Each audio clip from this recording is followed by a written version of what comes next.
শীতের বড়দিনের কেকের থেকে কিন্তু ভালো কেক হয়ই না।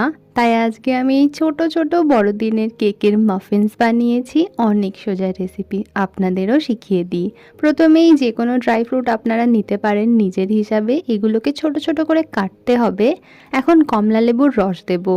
অন্তত 30 মিনিট ভিজিয়ে রাখতে হবে। 15 দিনের জন্যও ভেজাতে পারেন, যত বেশি ভেজাবেন ততই ভালো। এখন আমি 1 চামচ জলে একটু কফি আমি এরকম গুলে নিলাম 2 টাকার। ওর মধ্যে দিয়ে দেবো 2টো ডিম আর আমাদের বাড়ির মুরগির ডিম, একটু বাটার দিয়েছি, আর দিয়েছি মিষ্টির পাউডার। এখানে আমি 75 গ্রাম মিষ্টির পাউডার দিয়েছি, সুগার ফ্রি কেক বানাচ্ছি। আর এর মধ্যে দিয়ে দিয়েছি আমি আটা দিয়েছি 1 বাটির একটু বেশি।